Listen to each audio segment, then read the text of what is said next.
Would you rather do more projects, lower profit, or higher profits, lesser projects?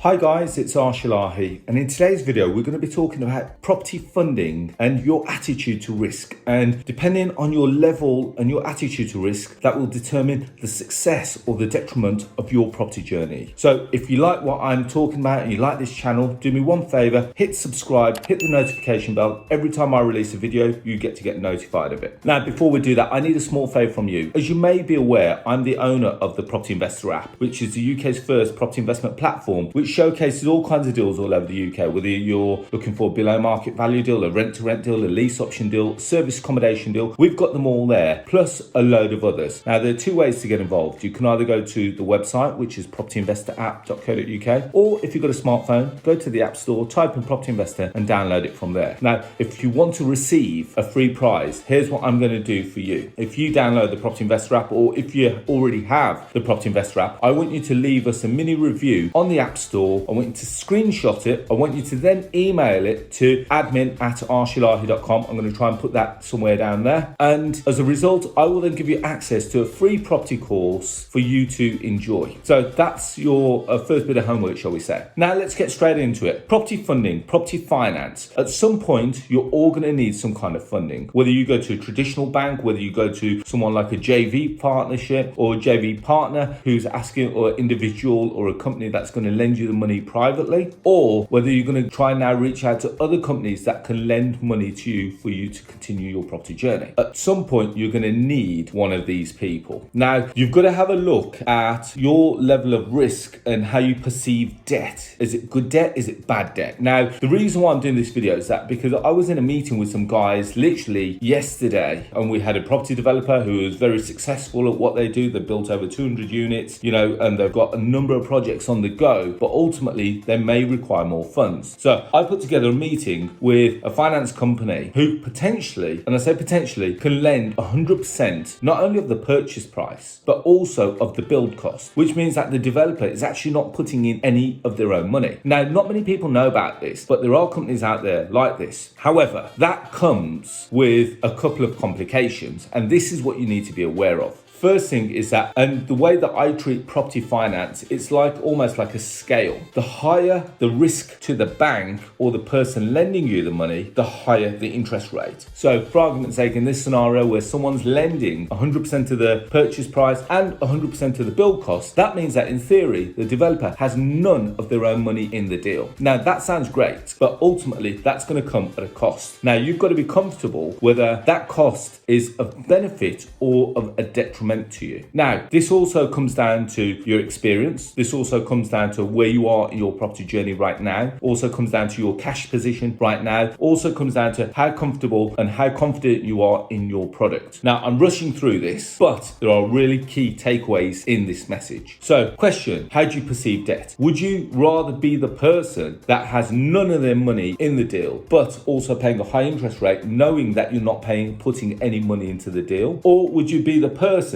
that would rather put in 25 or 30% into the deal, knowing that your interest rate is lower, but then will also have to realize that as a result of leaving 25 or 30% into the deal, that will limit the amount of deals that you do. Now, there's no right or wrong in any of those answers. All depends on your level of growth. Now, ultimately, if you want to do multiple projects, you may have to go for the higher interest rate, knowing that that interest rate is then going to come off your profit margin at the end. It means that you will make a lower profit margin, but it will allow you to do multiple projects. Whereas the other one means that you're going to make more profit, but you're going to have more skin in on the game, but you're probably not going to be able to do as many projects. So which camp do you sit in? And it'd be really interesting if I could get your comments below. Would you rather do more projects, lower profit, or higher profits, lesser projects? if that makes sense. Now, one thing that became apparent from speaking to this funding company, as well as other banks over the last few weeks, because I'm trying to assist these guys in getting some funding in place, is that there's lots of things that they take into consideration. They want to understand who you are. So what's your background? What's your actual experience in property? So when we talk about background, what did you do before property? How long have you been involved in property? Then they want to know your background in property. How long have you been in property? How many projects have you done? What went well? well? More important, one of the important questions that they asked yesterday was, what didn't go so well? So at some point, there's got to be a project that doesn't go according to plan. And the bank doesn't really mind that project didn't go according to plan. What they really want to see is how you tackle that blip. When we talk about blip, so if a project ran over, on time, if it ran over in costs, what did you do to bring the project back on track? So if you think of what's happened over the last 24 months, we've had lots of delays. We've had times where we've not been able to work. We've had times where contractors have not been able to get materials. We've seen times where materials have gone through the roof in cause of costs and prices. So in that respect, there's been lots of things that could have gone wrong. And if you can demonstrate to a lender that in actual fact, I dealt with this came across and this is how I dealt with it. And on the back end, we still got a product out within a reasonable timescale and within or close to budget. The other thing that they'll also want to know is what contingency plans have you got in place? So these are all the little mini things that they're asking you so that they can put together a full picture as to who you are and how are you as a candidate to lend money to. Because ultimately, that's what they're doing. They're trying to create a mini CV in their mind to understand, are you a good person to lend money to? Are you a person that we can work with on